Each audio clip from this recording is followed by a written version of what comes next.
Merci Daniel Deroulet d'accepter cette petite interview. Vous êtes en signature et vous avez un livre dont on va parler, Tous les lointains sont bleus, chez Phébus. C'est des chroniques de voyage, c'est bien juste. Alors, c'est des chroniques que j'ai écrites, notamment quand je n'imaginais pas que je serais ce qu'on appelle écrivain, quoi. C'est-à-dire, c'est des souvenirs de voyage que j'ai écrits pour moi au départ. Alors, sauf les derniers où là, c'est vrai. Manifestement, Voilà. il y a une rupture dans le style. Oui, il y a une rupture dans le style, il y a une certaine naïveté au début, mais j'ai vraiment conçu l'écriture souvent pour moi comme quelque chose simplement pour me souvenir. Comme d'autres font des photos, moi je faisais un petit texte pour Des moi. prises de notes ou des Ouais, choses comme voilà, ça. et je le diffusais pas et c'était pas prévu. Et là, dernièrement, j'ai confié mes archives aux archives littéraires suisses à Berne.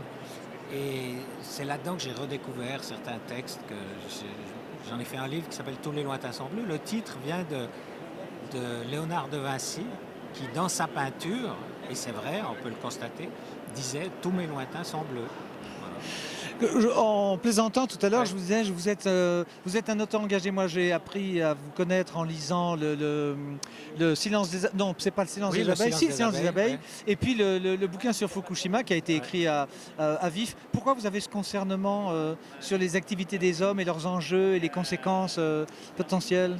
Pour moi, c'est pas un engagement militant au sens politique du terme, mais c'est une ingérence littéraire dans le réel. C'est-à-dire que je pense que là, on a le droit de poser des questions à ce qui nous arrive et en partie, on arrive à l'expliquer à travers les lettres, à travers la littérature, les phrases.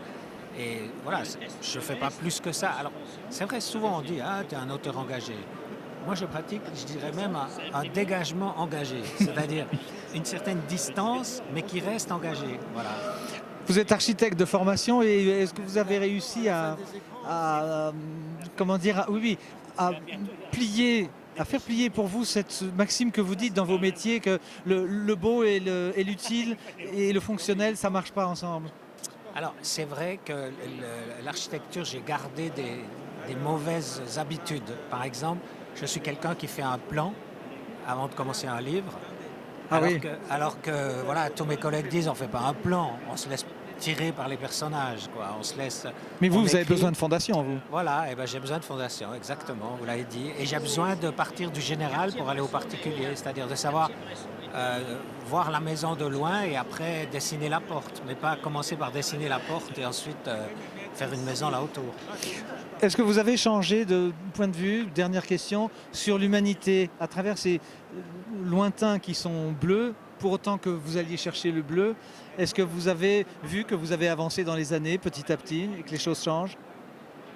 Oui, je pense que mon regard s'est modifié, notamment par rapport au récit de voyage, parce que mes premiers récits de voyage, c'est quand on ne savait pas ce qu'on allait découvrir. Aujourd'hui, quand vous faites un voyage, vous avez tout vu sur Internet Oui. avant d'y être. Vous savez que la chambre d'hôtel, vous pouvez voir la couleur de l'oreiller. Mais en fait, après, il reste qu'est-ce qui est le noyau dur de la littérature.